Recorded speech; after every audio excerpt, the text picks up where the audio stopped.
बात कर रही थी, जैसा आप स्क्रीन पे देख सकते हैं कि उपनिवेशों की संस्कृति और समाज का जो अंतर्निहित जो विविधता है उसको समझने में क्या अंग्रेज जो हैं वो अक्षम रहे। दूसरा प्रश्न जिसको हमारे लिए समझना बहुत ज़रूरी है, खासकर राजनीतिक दृष्टि से, वो ये है कि जब वो अंतर ये समझ नहीं पाए तो अपने हिसाब से अपने अनुकूल बनाने के लिए, जिसको कि हम एसिमिलेशन और होमोजेनाइजेशन कहते हैं, जो जैसे अभी सर्दी का समय था, आपने देखा होगा गाजर मटर सारी सब्जियां थी, तो दो तरह की सब्जियां होती हैं। एक मिक्स्ड वेज होता है जिसमें गाजर गोभी मटर सबका स्वाद और रंग अपने आप पूरा अपने रूप में दिखता है। एक सब्जी होती है जिसको हम पाव भाजी में यूज़ करते हैं, जिसमें सब क्रश हो जाते हैं और वो एक ही रूप ले लेती है, आपको पता ही नहीं चलता कि उसमें गाजर का है, गोभी का है, मटर का है। This is homogenization, this is assimilation. जब आप समाज की स्वाभाविक जो विविधता है उसको जब नहीं समझ पाते हैं तो अपने अनुकूल बनाने के लिए आप हर किसी की आइडेंटिटी को क्रश करने की कोशिश करते हैं। तो ये जो सेकंड पॉइंट है वो ये है कि समाज के अंतर्निहित जो उसकी जो विविधता थी उसको ना समझ पाए, इसलिए क्या उन्होंने अपनी सारी की सारी व्यवस्था को वैसे कर दिया। तीसरा प्रश्न जो सबसे ज़रूरी है वो है रेशियल क्वेश्चन। सबसे बड़े रेसिस्ट जो लोग इक्वालिटी की बात करते हैं, जो लिबर्टी की बात करते हैं, सबसे बड़ा रेशियल डिस्क्रिमिनेशन इन्हीं के द्वारा किया गया। और नस्लीय सर्वोच्चता जो है उसको न्याय संगत ठहराने के लिए अंग्रेजों ने जो है अपने सारे जितने रिफॉर्म्स के रूप में सामने आए उनका वो भारत में उन्होंने लागू किया। और जो भी उन्होंने यहाँ पे व्यवस्था लागू की, चाहे वो लीगल हो, चाहे इकोनॉमिक हो, पॉलिटिकल हो, सोशल हो, क्या वो भारतवासी जो थे उनके हित में थी, तो ये जानना और समझना ज़रूरी है। और एक और बात ये जानना ज़रूरी है कि सिर्फ हमारे द्वारा ही नहीं, अगर हम ये सोचें कि क्या हम आज ये प्रश्न उठा रहे हैं क्योंकि हाँ मोदी जी प्राइम मिनिस्टर बन गए या हम जो है इतिहास बदलना चाह रहे हैं, नहीं। अगर आप इंटरनेशनल लिटरेचर को भी, अगर पॉलिटिकल लिटरेचर को आप खंगाल के देखें तो आप ये पाएंगे कि जितने भी शोध हो रहे हैं, खासकर जो पोस्ट कॉलोनियल उत्तर औपनिवेशिक जितने भी शोध हो रहे हैं, उन सब में इनकी हर नीति को और इनकी हर व्यवस्था को क्वेश्चन करने की कोशिश की गई है, क्योंकि इन्होंने हर एक बात को अपने रूप से ढालने की कोशिश की। ठीक है, अब इसके बाद दो थियरीज हैं जो एज पॉलिटिकल साइंटिस्ट, आप में से अगर किसी का विषय है तो आप भी जानते होंगे, हम दो थियरीज के तहत इनकी सारी पॉलिसीज को समझते हैं। पहला है पॉलिटिक्स ऑफ फियर, जैसा आप स्क्रीन पे देख सकते हैं, भय की राजनीति। भय जो है वो क्रिएट किया जाता है। हर किसी के पास भरी हुई बंदूक हो और वो बंदूक चला दे ज़रूरी नहीं है, लेकिन बंदूक का भय होता है। सिर्फ एक व्यक्ति के ऊपर अगर गोली चलाई जाए तो बाकी अगर पूरा एक वो है, मान लीजिए मॉब है, तो वो भी रुक सकता है। यहाँ तो ये पॉजिटिव एक मैं बता रही हूँ, लेकिन नेगेटिव वो होता है जहाँ पे आप अपने क्राइम को, स्टेट स्पॉन्सर्ड क्राइम को इस तरीके से सामने रखें कि जिसमें लोग जो हैं, सामान्य लोग जिनको सिर्फ काम करना है, अपना धर्म पूरा करना है और बस वैसे ही अपना जीवन यापन करना है, उनमें आपके प्रति सवाल करने का जो डर है वो सवाल न करने दें। जैसा अभी सर ने भी बताया कि हज़ारों लोगों को फांसी दे दी गई या फिर कितने लोगों को मौत के घाट उतार दिया गया, ये सारी चीज़ें क्या हैं? These are all politics of fear. तो ब्रिटिश कॉलोनियलिज्म जो है वो पॉलिटिक्स ऑफ फियर को अपना बेस बना के चलता है। दूसरा जो मैं कह रही हूँ वो है ये अपवाद की स्थिति। अपवाद जो है, अपवाद को इंग्लिश में हम क्या बोलते हैं? एक्सेप्शन। तो एक्सेप्शन में सिचुएशन, थियरी ऑफ एक्सेप्शन जो है उसको भी इन्होंने अपनी परिस्थितियों में लाया। जब आप ब्रिटेन में, जब आप यूके में बात करते हैं कि हर एक इंडिविजुअल की प्राथमिकता होनी चाहिए, उदारवाद में हम क्या पढ़ते हैं कि इंडिविजुअलिज्म सबसे बड़ा है, फिर हम राइट्स की बात करते हैं। वही मिल जो अपनी थियरी ऑफ यूटिलिटेरियनिज्म वहाँ देते हैं, यूके में देते हैं, वो जब यहाँ पे आते हैं ईस्ट इंडिया कंपनी में काम करने के लिए तो वो बोलते हैं ये बर्बर सभ्यता है, इनको पहले सभ्य करो, उसके बाद इनको ये अधिकार देना। तो ये जो दोहरी इनकी नीति है, इसको उन्होंने किस तरीके से जस्टिफाई किया? तो वो अपवाद की स्थिति पैदा करके कि आपातकाल एक अलग तरीके की सिचुएशन है जिसमें कि हम ये देखते हैं कि कानून व्यवस्था जो है, जनरल डायर लोगों को गोली मरवा देता है। क्या आप सोच सकते हैं ये चीज़ कभी भी यूरोपियन किसी कंट्री में हुई हो या अमेरिका में कभी आप कर सके? लेकिन यहाँ पे उन्होंने ये कहा कि लोग इकट्ठे हो गए उस भीड़ को नियंत्रित करने के लिए। जनरल डायर का ये रिकॉर्डेड स्टेटमेंट है कि मैंने सबक सिखाने के लिए ये काम किया है। तो अपवाद की स्थिति, सबक सिखाने का काम, ये सारी इनकी सोची समझी साजिश रही। और ये bit by bit, piece by piece, अभी जब हम आगे सारी चीज़ें देखेंगे तो उसमें इन्होंने अपनी औपनिवेशिक जो वो है प्रभुता है उसको शामिल कर, उसको साबित करने के लिए और उसको एक ठोस वो बेस देने के लिए ये सारे दो थियरीज का क्लियर कट इन्होंने इस्तेमाल किया है।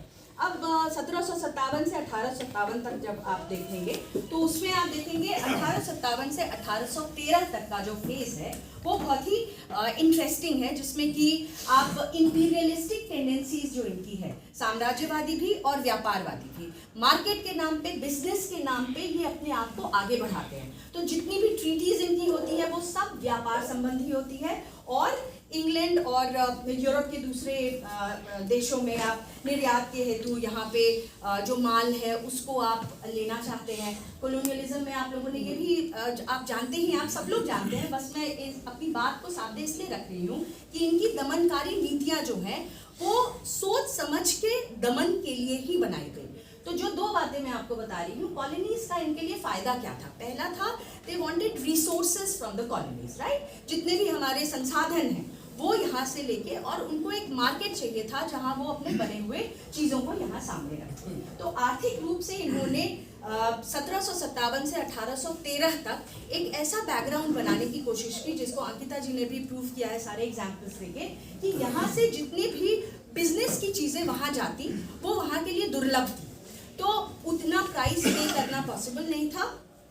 और उनके लिए सबसे आसान बात ये थी कि यहाँ वो इस तरीके के ट्रीटीज और अलायंसेस बनाए या फिर अपने नियम बनाए जिसमें कि उनका जो इस्टेब्लिश होना है वो कंप्लीट हो जाता है। 1797 का जो विनियमन है 1717, उसमें आप देखते हैं कि झूठ बोलने के लिए अलग तरह की सज़ा दी गई। उसके बाद रेगुलेटिंग एक्ट आया। फिर आप 1813 के चार्टर अधिनियम के बारे में देखें तो उसमें ईस्ट इंडिया कंपनी के एकाधिकार को ख़त्म करके, मतलब और भी निजी व्यापारी जो हैं, जो प्राइवेट वो बिजनेसमैन हैं, उनको आगे बढ़ाया गया।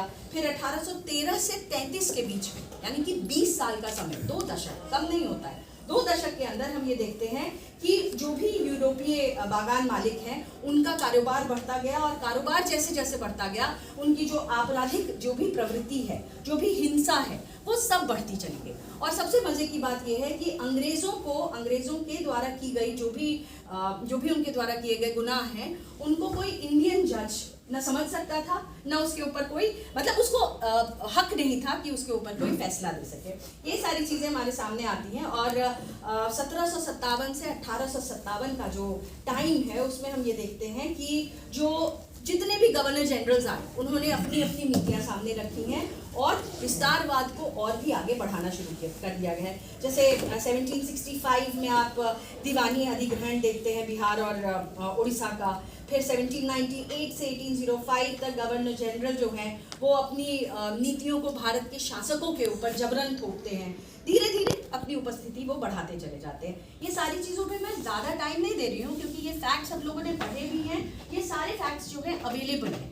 मेरा स्ट्रेस इस चीज़ पे है कि इनकी जितनी भी दमनकारी नीतियाँ हैं, जैसे आप देखिए 1848 से 1856 तक कई ऐसे राज्य हड़प लिए गए, सारी जो ट्रीटीज़ बनी जिसमें कि सीमा से लगे राज्यों को, सेकेंड लास्ट पॉइंट जो है उसको युद्ध करके अपनी सीमाओं में ले लिया गया। दूसरा, कुप्रशासन का उन पे आरोप लगा के उनको हड़प लिया गया। और तीसरा, उत्तराधिकारी न होने पे उस राज्य को इलीगली हड़प लिया गया। तो ऐसे में हम देखते हैं कि सतारा, जयपुर, संबलपुर, बुंदेलखंड, उड़ीसा, ये सारे, झांसी, नागपुर, ये सारे राज्य धीरे धीरे एक एक करके वो अपने अंदर ले लेते हैं। और 1857 से 1947 तक का जो समय है उसमें तो एक के बाद एक जितने भी हमारे वाइसरॉयज को हम देखते हैं, चाहे वो लिटन हो, चाहे वो रिपन हो, चाहे कर्जन हो, हर किसी का कार्यकाल जो है आप ये देखें मिंटो का है। रॉलेट एक्ट के बारे में प्रशांत जी ने बताया, जलियांवाला बाग जो है वो हुआ। उसके बाद भारत का विभाजन एक जो कहते हैं last nail on the coffin, जो जनरली बहुत ही दमनकारी नीतियों में सबसे बड़ी नीति इसी को मैं कहूँगी, क्योंकि आप सिर्फ देश के टुकड़े नहीं करते हो, लेकिन एक ऐसा घाव देके जाते हैं इस देश को जो आज तक रिस रहा है। एक चिंगारी चाहिए होती है, दंगे भड़क जाते हैं। एक भी आप अगर भारत के चारों तरफ देख लीजिए तो आज कहीं भी किसी भी सीमा में, चाहे वो पाकिस्तान हो, श्रीलंका हो, बांग्लादेश हो, इकोनॉमिकली अंडर डेवलप्ड हैं। अंडर डेवलप्ड होने में नेचुरल या उनका अपना कोई कारण नहीं है, ये भी इंटरनेशनल पॉलिटिक्स का ही नतीजा है। तो आज समन्वयक जो हमारी ये बैठक है, कार्यशाला है, इसमें हमको समझना ज़रूरी है कि ये जो चीज़ें हैं, पिछले 200-300 साल का इतिहास आज भी चलता रहेगा, आगे भी चलता रहेगा। अगर हम इसकी गहराई तक ना जाएं, अगर हम इसको ऐसे ना समझें कि ये सारी जो चीज़ें हैं वो भारत को कमज़ोर करने के लिए की गई थी, और ये जो दमनकारी नीतियां हैं, अगर इनको दूसरा जामा पहना के किसी और तरह से भी अगर सामने रखा जाए तो हमको उससे भी सचेत रहना ज़रूरी है। तो कहते हैं ना, those who forget history are condemned to repeat it. तो ये जो एफर्ट है वो सिर्फ ये है कि हम अपनी हिस्ट्री को ना भूलें, और उस हिस्ट्री के पीछे जो पॉलिटिक्स हुई है उसको समझना और जानना हर एक सामान्य व्यक्ति के लिए ज़रूरी है कि हम गौरवपूर्ण तरीके से, हम गौरवान्वित होकर कह सकते हैं कि हम भारतीय हैं। ऐसा नहीं है कि अच्छा आप इंडियन, यू इंडियन, नहीं। हमारा बहुत ही गौरवान्वित एक इतिहास रहा है और आगे भविष्य भी होने वाला है, पर उसकी शुरुआत आज से। धन्यवाद।